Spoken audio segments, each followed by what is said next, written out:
할렐루야. 하나님의 크신 은혜와 사랑이 여러분과 함께 하시기를 바랍니다. 오늘은 로마서 1장 13절부터 우리 15절까지의 말씀을 통해서 거룩한 채무의식이라는 제목으로 귀한 하나님의 말씀 나눠보고자 합니다. 해마다 미국에서는 가장 훌륭한 교사에게 주는 올해의 교사 National Teacher of Year라고 하는 상이 있습니다. 1985년도에 테리 도저라고 하는 분이 올해의 이 교사로 선정이 되었는데요. 이분은 월남에서 독일인인 아버지와 월남 사람인 어머님 사람에서 태어났습니다. 그 아버지는 나치의 정보원으로 일하다가 행방불명이 되었고요. 어머니는 이런 아버지로 인해 큰 충격을 받아서 그만 세상을 떠나게 되었습니다. 그러자 고아가 된 테리는 오빠와 함께 중국 식당으로 팔려가게 되었고요. 그것에서 온갖 고생과 고난을 겪다가 그 식당을 방문한 미국 군사 고문관에게 발견돼서 이 악녀가 되어 이 미국 땅으로 입양을 하게 됩니다. 이후 기독교 신자가 된 테리는 이렇게 고백을 하는 거예요. 내가 살아남게 되는 것은 모두 하나님의 은혜요, 이 미국 사회의 덕분입니다. 나는 이 나라 미국의 커다란 빚을 졌으니 나는 그 빚을 갚아야 합니다. 이렇게 생각한 그녀는요, 이렇게 자신의 빚을 갚을 수 있는 가장 좋은 방법으로 내가 교사가 돼서 아이들에게 가르치는 것이 좋을 것이다 라고 생각을 합니다. 실제로 그녀는 아이들에게 역사를 가르치는 교사가 돼서요, 그의 평생을 이 교육에, 아이들을 가르치는 일에 열정을 쏟게 된다라는 것이죠. 훗날 이 테리 여사가 이렇게 말을 합니다. 학생들은 나에게서 역사만을 배운 것이 아닙니다. 그들은 이 사회를 위해서 어떻게 봉사를 해야 되는지, 무엇을 베풀어야 되는지에 대한 것도 배웠습니다. 많은 졸업생들이 사회에 나가서 각자의 위치에서 이 나라 이 민족을 위해서 섬기고 봉사하고 수고하는, 최선을 다하는 모습을 볼 때에 나는 다소나마 이 땅 미국과 하나님과 미국에 진 빚을 갚았다라고 하는 위로를 받습니다. 그녀가 이렇게 고백하고 있다라는 거예요. 저 역시도 이곳 미국에서 유학을 했습니다. 그렇기 때문에 이 미국에 대해서 생각을 할 때마다 항상 이 땅 미국에 커다란 빚을 지고 있다라고 생각을 합니다. 실제로 제가 이곳에 유학을 올 때에 97년도입니다. 한인 학생이 학교에 들어올 때마다 얼마간의 손해를 본다라고 하는 통계가 학교마다 있었어요. 그런데도 학교는요, 한국에서 오는 수없이 많은 한국인 유학생들을 아무런 이유 없이 받아주었습니다. 공부를 하다가 생활이 어려워지면 장학금을 요청을 하잖아요. 그러면 학교에서는요, 어떤 조건도 따지지 않고 최소한 500불에서 100불을요 현금으로 장학금을 주곤 했습니다. 여러분, 그 가운데 제가 가장 기억에 남는 일 중에 하나는 제 아내가 이곳에서 제 딸을 낳았을 때의 일입니다. 당시 유학을 온 지 얼마 되지 않아서 이곳 미국의 물정과 사정에 대해서 전혀 이게 알지 못했던, 감을 잡지 못했던 우리 부부는요, 그 당시에 20년 전입니다. 아이를 낳을 때 10,000불이 넘는다는 소리를 들었는데 믿지를 않았어요. 왜냐하면 그 당시에 여러분, 한국에 이 조산원이라는 것이 있어요. 조산원에 가면 이 10만 원도 들지 않고 얼마든지 아이를 낳을 수 있었기 때문에 그랬다라는 거예요. 여러분, 그런데 딸을 낳고 저에게 빌이 날라왔습니다. 자, 이 빌이 날라왔는데요, 병원비가 여러분 정말 10,000불이 넘어요. 10,000불도 아니고요, 11,400, 제가 잘 안 보이네요. 여러분, 그 당시에 20년 전에 11,000불이 넘는다라는 돈은요 상상할 수가 없는 거예요. 가난한 유학생의 신분이었습니다. 더군다나 그 당시에 여러분 97년에 뭐가 있었어요? 국가 부도 사태, IMF가 터지는 바람에 우리 부부는요 도저히 이 금액을 상환할 수 있는 능력이 없었어요. 여러분, 그래서 여러분 급하면 지푸라기라도 잡잖아요. 지푸라기라도 잡고자 하는 심정으로 병원에 연락을 했습니다. 우리는 도저히 이 금액을 상환할 능력이 없습니다. 만약 그게 안 된다면 이 금액을 잘게 쪼개서 할부로 좀 이렇게 낼 수 있도록 우리에게 배려를 해 주십시오. 이 병원에 요청을 했어요. 자, 그러자 우리 부부의 이러한 사정을 알게 된 병원은요, 이 사회복지사를 우리 집으로 보냈습니다.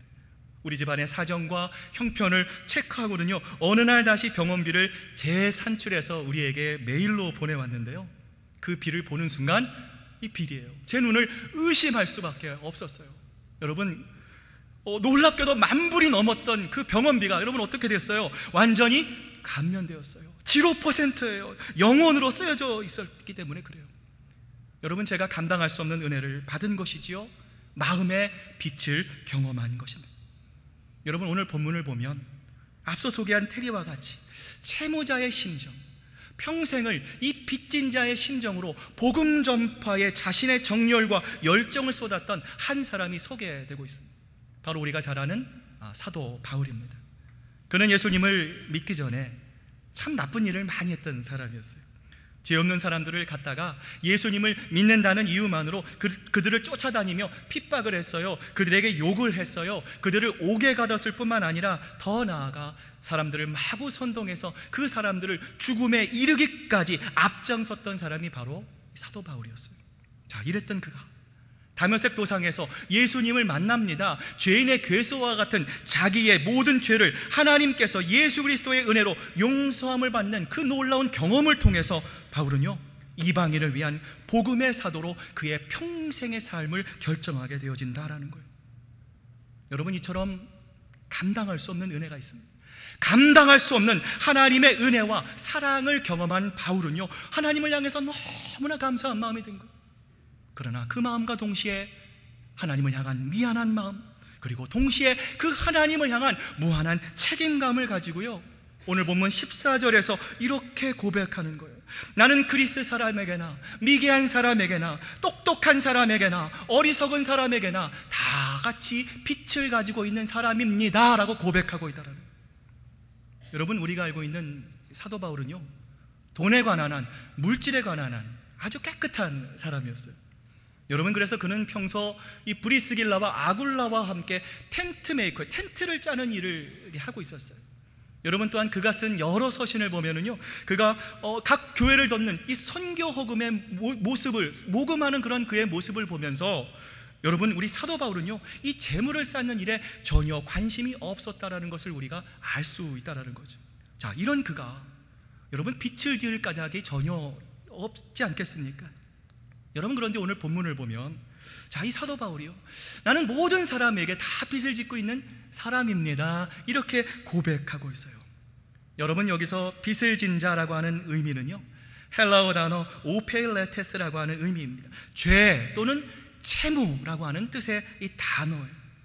여러분, 유대인들은 이 구약시대 때부터요, 이 죄를 생각하기를 하나님 앞에서 지은 빚이다라고 생각하는 경향을 가지고 있었다는 거예요. 다시 말하면 우리의 죄는 뭐라는 거예요? 빚과 같다라는 거예요. 하나님과 이웃의 손해를 입혔습니다. 빚진 사람에게 부채를 상환하는 의무가 있는 것처럼 죄 지은 사람에게 응분의 대가를 치러야 할 의무가 우리에게 있는 것처럼, 여러분, 유대인으로서 이 사도 바울은요, 이러한 빚의 개념을 가지고 있었다는 거예요. 여러분, 그럼에도 불구하고 이러한 사명을 가지고 있는 이 사도 바울은 어떤 사람이었어요? 복음 안에서 자유자였어요. 하나님 나라의 상속자였습니다. 그럼에도 불구하고 사도 바울은 하나님께 받은 사명, 죄인의 괴수였던 자기를 불러주신 이 하나님의 감당할 수 없는 은혜 때문에 평생을 빚진 자로서 미안한 마음, 감사한 마음, 책임의식을 가지고 이 사도 바울은 복음 전도에 몰두할 수밖에 없었다라는 것이죠. 여러분, 어떤 자녀가 부모님을 향해서, 어머님, 아버지, 나를 낳아준 거 외에 엄마 아빠가 나에게 해준 게 뭐가 있어요? 내가 성공하도록 뒷발이 해준 게 뭐가 있어요? 그러니 엄마 아빠가 나를 도와주지 않으니까 내가 이 모양 이 꼴로 사는 거 아니에요 라고 말을 한다면, 여러분, 죄송합니다, 이 자식은요, 평생 효자 효녀가 될 확률은요 없어요. 제로입니다. 여러분, 그러나 반대로 어머니, 부모님을 향해서, 어머님, 아버님, 나에게 생명을 주신 것 너무나 감사합니다. 하나님, 우리 가정이 별로 넉넉하지 못하지만 오늘 내가 여기까지 올 수 있었던 것 부모님의 은혜입니다. 어머님, 아버님의 기도 때문입니다. 어머니, 감사합니다. 이런 마음을 가지고 있는 자녀들은요, 어떻습니까? 부모님에게 잘해드리지 못하는 것에 대한 미안한 마음이 있어요. 또한 동시에 나를 이 세상에 태어나게 해주신 부모님을 향한 감사의 마음이 있을 뿐만 아니라 이로 인해서 지금은 비록 힘들고 어렵지만 언젠가 우리 부모님을 잘 공경해야겠다, 우리 부모님을 잘 보살펴 드려야겠다라고 하는 무한한 책임을 가지고 살아가는 사람이 될 수 있다라는 거예요. 여러분, 마찬가지. 오늘 우리에게 생명을 주신 하나님이 있습니다. 하나님 우리에게 건강을 주시고, 하나님 우리에게 이 땅을 살아가게 하시는 존재 의미, 삶의 의미를 주시는 하나님에 대한 분명한 인식에 대한 마음이 있다면, 우리는 하나님께 감사한 마음과 동시에 하나님을 향한 미안한 마음을 가지고 있을 수 있다는 거예요. 더 나아가 한 번뿐인 이 인생, 정말 구원받은 성도답게 후회 없이 잘 살아야겠다라고 하는 인생의 진정한 책임의식이 우리 마음속에 생길 수 있게 된다는 것이죠. 여러분, 따라서 바울은 오늘 이 본문을 통해서 나는 모든 사람들에게 다 빛을 진 사람입니다, 이렇게 고백할 수 있었다라는 거예요. 여러분, 그렇다면 우리가 하나님께 이러한 은혜를 받았어요. 하나님께 바울과 같은 사랑의 빛, 은혜를 받은 우리들이 어떻게 하면 우리의 삶 가운데 하나님의 의대에 보답할 수 있겠습니까? 오늘 그 보답하는 방법을 선교적인 관점에서 세 가지로 우리 한번 살펴보고자 합니다. 첫 번째 은혜를 갖는 방법은요, 우리가 직접 가서 복음을 전해주는 방법입니다. 오늘 본문에서 바울은 로마에 있는 교회를 향해서 이렇게 권면을 합니다. 나는 여러분에게 가기 위해 여러 번 노력했지만 번번이 길이 막혀 그 뜻을 이루지 못했습니다. 그러나 나의 간절한 소원은 로마에 있는 여러분에게 복음을 전하는 것입니다. 여러분, 그렇습니다. 이 바울은 평생 이 복음의 생명을 건 사람이에요. 복음의 목숨을 건 사람이 바로 이 사도, 이 언더우드가 이 한국을 방문하여 이 복음을 선포합니다. 이 한국에 방문해서 학교를 세우고 병원을 세우고 여러분 교회를 세우고 이 땅에, 이 한국에 진정한 복음화를 위해 이 언더우드가 최선의 노력을 다한다라는 거예요. 저는 개인적으로 이 언더우드 목사님이 저희 학교의 대선배이기 때문에 이 언더우드 목사님의 그 복음에 대한 이야기를 들을 때마다 제 가슴이 막 뜨거워지는 그런 경험을 제가 하게 됩니다. 여러분, 이 언더우드 목사님께서 한국의 복음을 전하면서 어려웠을 때 하나님께 기도하면서 쓴 일기가 있습니다. 오늘 그 목사님의 일기의 내용을 여러분과 함께 나눠보고자 합니다. 보이지 않는 조선의 마음, 주여 지금은 아무것도 보이지 않습니다. 주님, 메마르고 가난한 땅, 나무 한 그루 시원하게 자라오르지 못하고 있는 이 땅에 저희들을 옮겨와 앉히셨습니다. 그 넓고 넓은 태평양을 어떻게 건너왔는지 그 사실이 기적입니다. 주께서 붙잡아 뚝 떨어뜨려 놓으신 듯한 이곳, 지금은 아무것도 보이지 않습니다. 보이는 것은 고집스럽게 얼룩진 어둠뿐입니다. 어둠과 가난과 인습에 묶여있는 조선 사람들 뿐입니다. 그들은 왜 묶여있는지도, 고통이라는 것도 모르고 있습니다. 의심부터 하고 화부터 냅니다. 조선 사람들의 마음이 보이지 않습니다. 이 나라 조정의 내심도 보이지를 않습니다. 가마를 타고 다니는 여자들이 영영 볼 기회가 없으면 어쩌나 하는 생각이 듭니다. 조선의 마음이 보이지를 않습니다. 그러나 순종하겠습니다. 겸손하게 순종할 때 주께서 일을 시작하시고 그 하시는 일을 우리의 영적인 눈이 볼 수 있는 날이 있을 줄 믿나이다. 믿음은 바라는 것들의 실상이요 보지 못하는 것들의 증거니라고 하신 말씀을 따라 조선의 믿음의 앞날을 보게 될 것을 믿습니다. 우리가 지금은 황무지 위에 맨손으로 서 있는 것 같사오나, 지금은 우리가 서양 귀신이라 손가락질 받고 있사오나, 저들이 우리 영혼과 하나인 것을 깨닫고 하늘나라의 한 백성 한 자녀임을 알고 눈물로 기뻐할 날이 있음을 믿나이다. 지금은 예배드릴 예배당도 학교도 없고 그저 경계와 의심과 멸시와 천대만이 가득한 것이지만 이것이 머지않아 은총의 땅이 되리라는 것을 믿습니다. 주여, 오직 제 믿음을 붙잡아 주시옵소서. 여러분, 언더우드 선교사님과 그 외에 많은 우리 선교사님들이 자신을 희생했어요. 내가 하나님 앞에 감당할 수 없는 엄청난 빚을 졌습니다. 이 빚진 자의 사명을 가지고 아무도 가기를 꺼려했던 한국 땅에 나와 복음의 씨앗을 눈물로 심은 결과 오늘 이렇게 하나님께서 놀라운 은혜의 축복을 주셨다라는 거예요. 여러분, 그렇습니다. 복음 전도야말로 사랑의 빛, 은혜의 빛을 갚는 가장 최선의 길입니다. 우리 모두 언더우드 선교사처럼, 아펜젤로 선교사처럼 많은 우리 인생의 우리 선교사님들, 믿음의 우리 선배들과 같이 복음의 빚진 자의 마음으로 우리의 가족과 이웃과 온 세상을 향해서 우리가 받은 예수 그리스도의 복음을 담대히 선포하는 여러분 되시기를 바랍니다. 여러분, 우리가 빚진 자로서요, 또 하나님의 은혜를 갚는 두 번째 방법은 후방에서 선교사님들을 지원하는 방식이 있습니다. 보통 우리가 전쟁을 생각할 때, 여러분, 전쟁은 누가 하는 거라고 생각하세요? 군인들이 하는 거라 생각을 합니다. 최전방에서 총알이 빗발치는 그러한 상황 속에서 전투에 임하는 군인이 이 전쟁을 하는 거라고 생각을 합니다. 여러분, 그런데 전쟁은 또 하나의 전쟁이 있습니다. 후방에서, 전방에서 싸우는 군인들을 위해서 보급품을 준비하는 사명이 있다라는 거예요. 여러분, 어쩌면 이 사명이 훨씬 더 중요한 사명이 될지도 모른다라는 것이죠. 여러분, 마찬가지입니다. 선교사님이 선교지에서 선교를 할 때 후방에 있는 우리 영적인 보급대원들이 그들을 위해서 정성껏 모은 선교비와 그들을 위한 격려의 한마디, 그 인터넷에 대한 격려의 글, 그리고 강력한 중보 기도가 우리 선교지와 우리 선교사님들에게는요, 커다란 위로와 용기가 될 수 있다라는 거예요. 여러분, 저는 개인적으로 이 테마파크에 갈 때마다, 놀이공원에 갈 때마다 제 자의적으로 롤러코스터를 타본 적이 한 번도 없습니다. 여러분, 그런데 이러한 제가 뜻하지 않게, 여러분 아시는 대로 이 논산 훈련소에서 이 공수부대로 차출이 된 겁니다. 정말 눈앞이 캄캄해지는 것 같아요. 다른 사람들은 이 얼룩무늬 군복을 입고 다니는데요, 공수부대 차출되는 사람은 이 누런 군복을 입고 따로 밥을 먹고요, 따로 훈련을 하고 따로 행동을 하는 거예요. 너무나 불안하고요, 너무나 염려가 되었어요. 불안과 걱정으로 훈련을 받던 어느 날 어머님께로부터 한 통의 편지를 받게 됩니다. 그리고 그 편지 속에 제 마음을 사로잡는 한 성경 구절이 내 마음속에 탁 들어왔어. 두려워 말라, 내가 너와 함께함이니라. 놀라지 말라, 나는 내 하나님이 됨이니라. 내가 너를 굳세게 하리라. 참으로 너를 도와주리라. 참으로 나의 의로운 오른손으로 너를 붙들리라.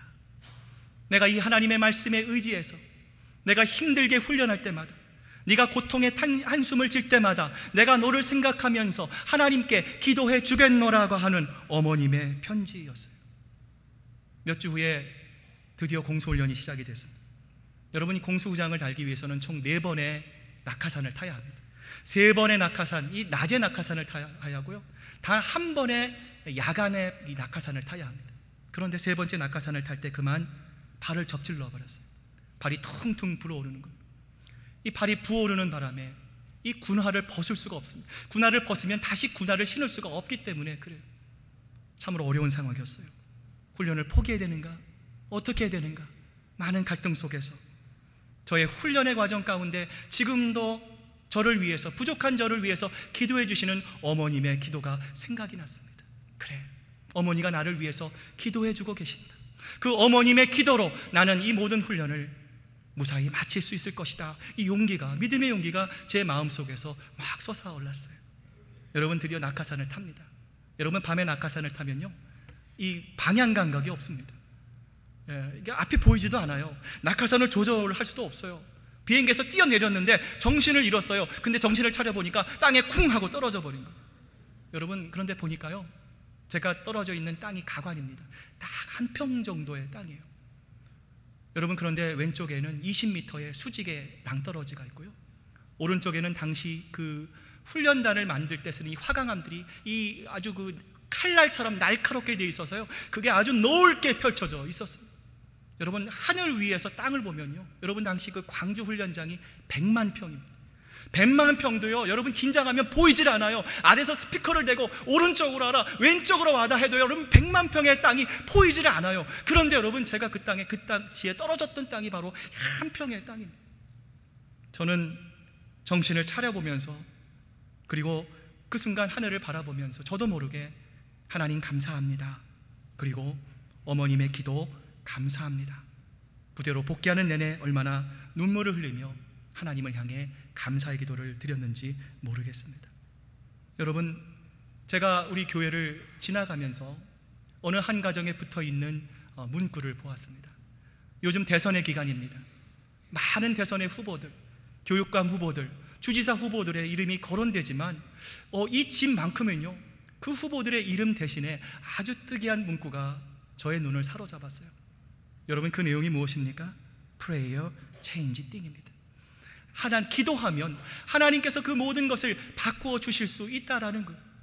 우리는 연약하지만, 우리는 부족하지만, 우리는 한 가정에 불과하지만, 우리 가정이 하나님을 위해 기도하고 하나님을 의지하고 하나님을 믿고 기도할 때에 하나님께서 우리의 기도를 들어서 하나님께서 반드시 이 나라를 구원해 주실 것이라는 믿음이 저는요, 저 플랜카드의 하나의 문구를 통해서 깨닫게 되었다라는 것이죠. 여러분, 돌아오는 이제 다음 주 주일이면요, 우리가 다민족 기도회가 있습니다. 여러분, 미국의 현실을 잘 아시잖아요. 여러분, 정말 누구를 뽑아야 되는가? 여러분, 올해처럼 여러분 힘든 경우가 여러분 어디 있습니까? 여러분, 한 사람의 지도자가 얼마나 국가에 커다란 영향력을 미칠 수 있습니까? 여러분, 정말 우리가 기도해야 할 때입니다. 우리 교회를 위해서 기도해야 할 때입니다. 이 나라, 이 민족을 위해서, 정말 말씀으로부터 멀어져가는 이 패역한 이 땅 미국을 위해서, 지도자들을 위해서 우리가 함께 하나님께 합심해서 중보로 기도할 때가 바로 지금 이때라는 것이에요. 여러분, 그렇습니다. 우리가 후방에서 하나님을 바라보며 하나님을 믿으면서 우리가 간절한 마음으로 중보하며 기도할 때에 우리의 기도가 놀라운 성령의 보급품이 되어서 각 선교지마다, 각 선교사님마다 놀라운 성령의 열매로 하나님을 잃어버렸던 많은 영혼들이 다시금 주님 품으로 돌아오는, 주님께로 회복되는 놀라운 역사가 우리의 기도 가운데 아름답게 이루어지게 될 줄로 믿습니다. 여러분, 마지막은요, 우리가 하나님께 빚진 자로서 하나님의 은혜를 갚는 길은 우리들이 어디에 있든지 우리가 사는 삶의 현장에서 그리스도인으로서 선하게 사는 방법으로 선교하는 방법이다라는 거예요. 여러분, 선교는 참 좋은 것입니다. 여러분, 그러나 여러분, 선교하면 선교지에 나가 있는, 선교의 최전선에 나가 있는 우리 선교사님들을 떠올리게 됩니다. 여러분, 그러한 선교도 참 중요한 거예요. 소중한 거예요. 그런데 여러분, 더 중요한 거는요, 오늘 우리가 몸담고 있는 나의 일상의 삶에서 우리가 내 삶의 현장 속에서 하나님을 나타내는 것이다라는 거예요. 예수 그리스도의 충성된 그리스도의 제자로 빛과 소금의 역할을 아름답게 감당하며 우리가 예수 그리스도의 이름표를 단 사람으로서 부족함이 없는, 부끄럽지 않는 삶을 살아가는 것, 이것이 바로 더 훌륭한 선교의 방법이 될 수 있다라는 거예요. 여러분, 다시 말하면요, 내가 중심 있는 그리스도인이에요. 여러분에게 맡겨진 일이 있습니다. 그 일이 어떠한 일이든지 열심을 다하는 거예요. 충성을 다하는 거예요. 정직한 거예요. 그 우리의 아름다운 모습, 최선을 다하는 모습을 사람들이 바라보면서 저 사람들이 도대체 누구야? 누구길래 저렇게 열심히 하는 거야? 사람들이 보지 않아도 어떻게 저렇게 책임의식을 가지고 자기의 일에 최선을 다하는 거야? 우리의 모습을 보면서요, 우리가 그리스도인이라는 사실을 그들이 알고 우리도 예수님을 믿어봐야겠다, 교회에 나와서 예수님을 구주와 주님으로 고백하는 회심의 역사가 일어난다면 여러분, 이것보다 더 귀한 선교가 어디에 있겠느냐라는 것이죠. 여러분, 새 차를 여러분이 사셨습니다. 주차장에 가서 주차를 하셨는데 누가 슬쩍 긁고 갔어요. 쪽지도 남기지 않았어요. 그럼 여러분 마음이 어떠시겠습니까? 마음이 무너지는 것 같죠? 속상한 마음이 있으실 거예요. 여러분, 그런데 그 주차장이 일반 주차장이 아니고 교회의 주차장이라면 여러분 어떻게 하시겠습니까? 내 차가 긁혔는데 쪽지 하나 남겨져 있지 않고 내 차가 긁혀진 것을 내가 바라본다면 내 차를 바라보는 여러분의 심정이 어떠시겠냐라는 거예요. 여러분, 우리가 어느 곳에 살든지 그리스도인들은요, 책임감을 가지고 사는 사람들입니다. 그리스도인의 삶은 설명이 필요 없는 거예요. 그리스도인의 삶 자체가 책임 있는 삶이다라는 거예요. 내가 어디서 무엇을 하든지 무엇을 위해 살든지 이러한 그리스도인 된 삶이 우리의 삶에 구현될 때 비로소 우리가 그들에게 전하는 복음의 내용, 귀한 생명의 메시지가 그들에게 의미 있게 받아들여지게 될 수 있다는 거예요. 여러분, 이것이 바로 진정한 그리스도인의 삶이고요, 하나님께 거룩한 채무의식을 가진 그리스도인들의 선교적인 삶이 될 수 있다는 사실입니다. 이제 우리 마지막으로 우리 별세의 신학으로 유명하신 우리 이중표 목사님이 오늘 본문 14절을 보시면서 이렇게 자신의 느낀 바를 이렇게 기록을 하고 있습니다. 저는 어느 여름 시골교회 나무 그늘 아래서 로마서를 읽다가 평생 잊을 수 없는 감동을 받은 적이 있습니다. 나는 그리스 사람에게나 미개한 사람에게나 지혜가 있는 사람에게나 다 빚진 사람입니다 라고 말씀을 읽는 순간 저는 그 자리에서 무릎을 꿇고 말았습니다. 빚진 자라는 단어가 저에게 큰 감동으로 임했기 때문입니다. 저는 한량없는 하나님의 은혜를 생각하고 울었고, 이 종 한 사람을 만들기 위해 수많은 사람들의 수고와 희생을 아끼지 않았던 사람들을 생각하며 울었습니다. 사랑하는 여러분, 오늘 우리는 모두 예수 그리스도의 빚을 진 사람들이, 하나님 앞에 나올 수 없는 죄인입니다. 우리는 너무나 부족한 사람들이. 그러나 그럼에도 불구하고 하나님은 우리가 감당할 수 없는 은혜와 사랑을 통해서 우리의 영혼을 구원해 주셨습니다. 오늘 이 시간 우리가 빚진 자의 마음으로, 하나님, 내가 부족하고 연약하지만 그러나 내가 복음의 현장에서, 복음의 후방에서, 그리고 하나님, 내가 우리의 삶에서 정말 우리 예수 그리스도의 빚 대신 이름을 하나님 정말 빛내는 빚진 자의 삶을 살아가겠습니다 고백하고 결단하는 귀한 여러분의 삶이 되시기를 주님의 이름으로 기도드리겠습니다.